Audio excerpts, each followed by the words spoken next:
두 번째 발표자는 그 장유완 우리 중국 사회과학원 세계경제정치연구소 소장님이십니다. 여기 나오나요? 예.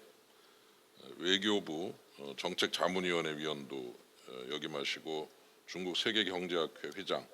북경대 경제학과를 졸업하시고 사회과학원에서 석사 박사학위를 취득하셨습니다.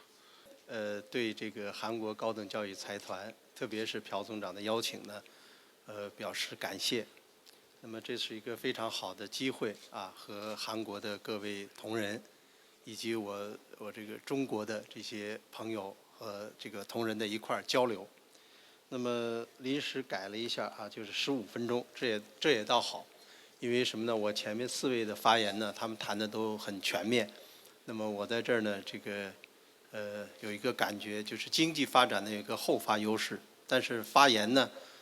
应该是后发劣势啊。那么我讲的这个题目呢，我会很快啊，就是中国长期增长。那么因为这一节呢主要谈金融问题，我侧重呢谈一谈金融问题，但是做一些补充吧。前面也讲得很全面了。那么中国的这个整个的增长啊，大家看一个这个数字啊，这是从 Angus Madison 他做的一个统计，历史统计。那么在公元11年的时候啊，那么这个中国的GDP， 它这是一点一点往后算啊。公元11年的时候呢，中国占到全球的 GDP 是25，那么到公元1800年的时候呢是28。总体来讲，中国的 GDP 占全球 GDP 的比重大概是在这个19世纪以前，大概是25%左右。那么中国梦如果仅就中国的经济总量占世界的比重来讲呢，我想我理解就是恢复到中国经济占世界比重的一个平均数，也就是一个常态，就是25%。那么这个今年的经济增长呢，我就不多说了啊，这个刚才大家都谈到了，我就不讲了，快一点。那么现在呢，增长速度呢在放慢。那么增长速度放慢的话呢，刚才讨论了潜在的增长率啊，潜在增长率根据中国社会科学院的经济学家的估计啊，多数人认为中国的潜在增长率在未来的10年呢，大概是7%到7.5%。那么讨论这个潜在增长率的时候呢，我们要特别关注几个变量。那么一个变量呢，就是这个一个变量呢就是人口啊，就是就业人口的增长。那么在未来10年啊，不是未来10年，就2010年到2020年这10年间啊，根据社会科学院经济学家的估算呢，中国的就业人口将净减少3000万人以上。那么这是一个比较大的一个数据数字3000万。那么去年呢，这个劳动力的净减少呢是345万，这个进程已经开始了刚才谈到的人口红利的减少等等这个已经开始出现。这是第一个，人口。第二个呢就是技术进步。那么技术进步呢有各种各样的这个衡量，我在这就说一个数字就是在发展中国家和新兴经济体，那么中国呢它的投入就是在这个研究开发 R&D 这个投入呢相对来讲是比较高的。那么它占了将近2%，去年GDP 的2%，这个数字是在发展中国家里是最高的。那么1.97%，1.97%。那么这是我提一个。第三个呢，还有一个就是要素流动，待会儿我再讨论那么中等收入陷阱呢，刚才谈到了，我就不多说了那么长期增长的源泉，就中国经济要不断的增长，它的源泉是什么樊纲教授呢谈了有这个有各种各样的因素刚才几位都谈到了。我在这儿呢从几个侧面谈一下里面会涉及到金融问题。那么核心这个亚当·斯密在他的《国富论》（Wealth of Nations） 在那本书里呢，他呢谈到了就是经济增长。所谓经济增长就是劳动生产率的增长。那么劳动生产率增长呢，只有一个源泉，就是分工或者专业化。那么分工和专业化的源泉是市场规模的扩大。所以呢，他的一个基本的想法就是，财富的增长就是来源于市场规模的扩大，这是被称之为叫斯密定理。那么斯密定理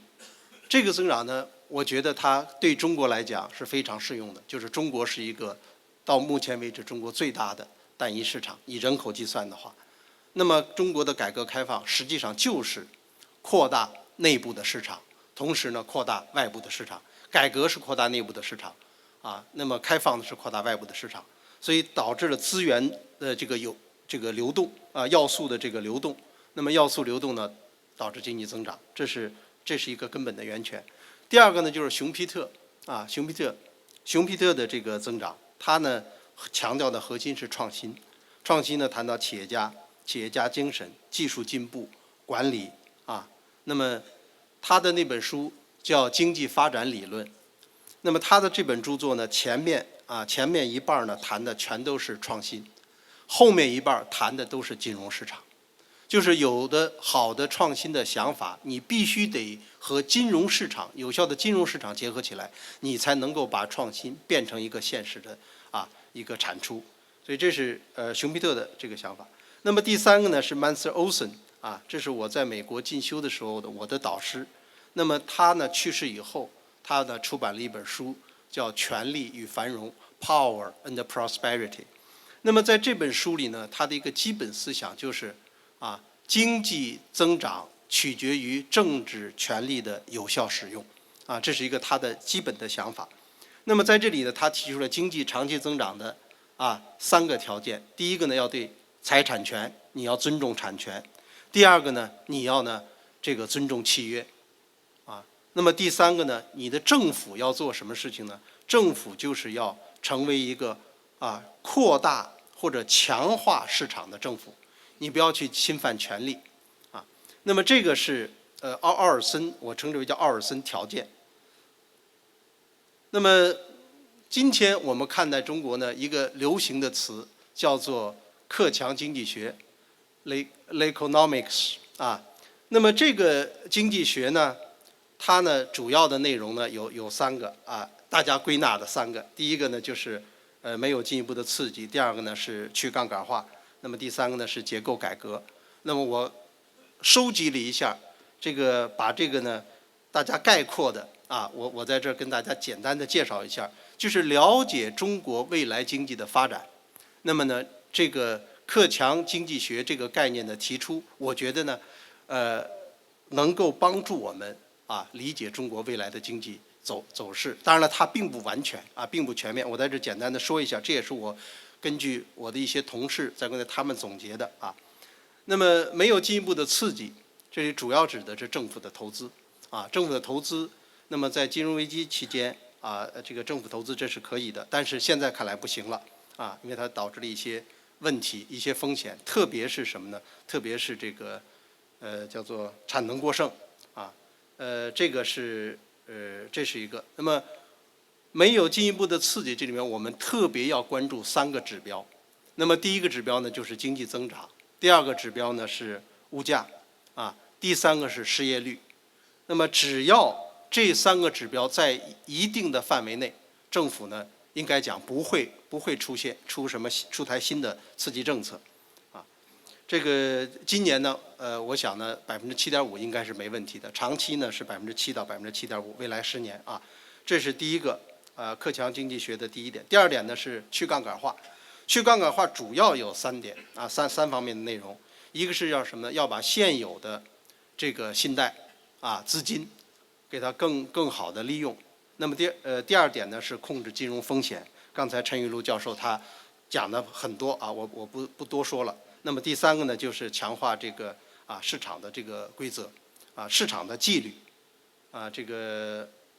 这里面涉及到一些这个利率的这个市场化问题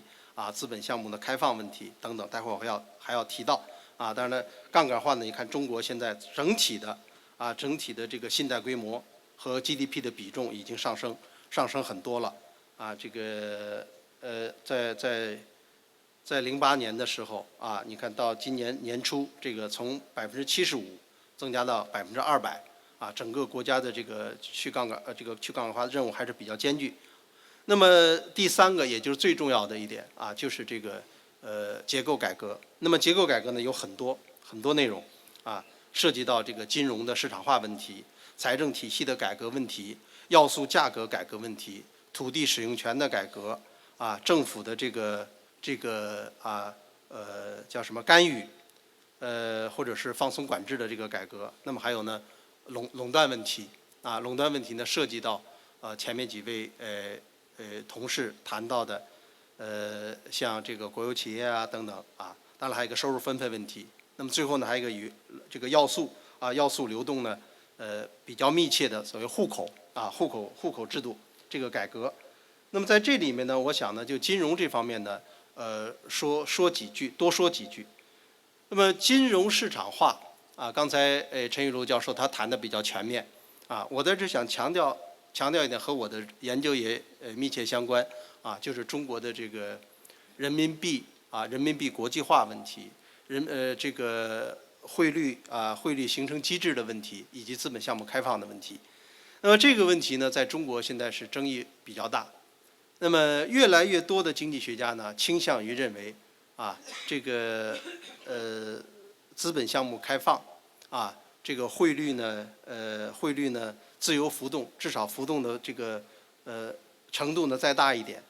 这个呢以及多数人认为这是一个趋势，而且呢希望加快这个进程但是另外呢也有不同意见。那么我们研究所，也就是世界经济与政治研究所，我们所的主流的观点呢是希望呢这个进程呢还是这个要有所控制就像整个中国经济改革一样按照一个这个渐进的方式来推进，而不要一下子全部放开。那么从这个资本项目开放这个终极目标来看，那么我们这个在这个过程中呢，就路线图而言，要有一些条件，先做什么后做什么。比如说，首先国内的监管体制要不断的完善，其次国内的利率市场化这个事情要达到一定的程度接下来人民币的浮动就汇率形成机制要改变，人民币可兑换，然后再一步一步走到这个资本项目的开放这个呢，我想呢这个进程，这我们的观点是一个渐进式的，而不是一个这个突然的这么一个措施。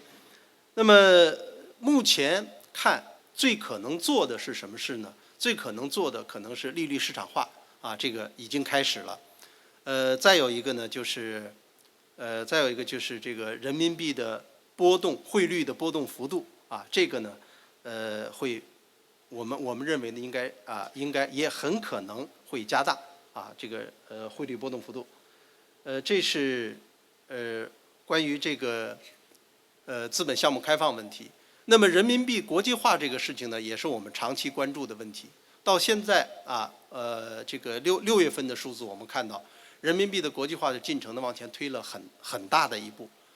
那么什么叫人民币国际化？它有没有标准？我们心目中想的人民币国际化是什么呢？就是人民币在中国对外贸易对外经济关系中在这个货物和服务的贸易中的计价、结算以及在外汇储备的比例，大致等于中国的 GDP 和中国的出口占全球的比例这么一个位置，我们就觉得这就是人民币国际化这么一个标准。但是现在看呢在贸易向下，现增长速度很快，已经超过了10%，就拿人民币计价结算这个超过速度很快。但是呢在定价、在储备外汇储备方面呢差距还是很大那么这里面呢又和什么？和资本项目的开放呢紧密的联系在一起。所以这一块考虑到资本项目开放这个，它不是一个马上能够做的事情。所以人民币国际化的进程呢，我们想也是一个渐进的过程。这个我想说一下金融市场化的问题，就涉外有关的这个金融市场化问题，我这提一句。当然了，刚才这个陈雨露教授呢，他也谈到关于地方债的问题等等这些，我就补充几个数据吧。我们研究所就关于地方债，特别是什么呢？这个影子银行这块呢，我们研究所的研究团队呢做了一项研究啊，认为现在整体的规模呢大概是在15万亿到20万亿之间，就整个的这个影子银行的规模大概是这么一个区间。那么它这里面的争议也比较大，它引起了一些风险，同时呢，它也对这个对利率市场化呢对这个地方的融资呢，还是起到了一定的积极作用。所以这我就补充一点这个数据啊。那么关于中国的这个未来的增长，那么有各种各样的预期。那么我个人倾向于认为什么呢？就是中国未来的长期增长呢，10年呢应该是在7.5左右啊。那么原因呢，刚才我讲了，实际上克强经济学呢，它要处理的问题，实际上就前面我们说的这个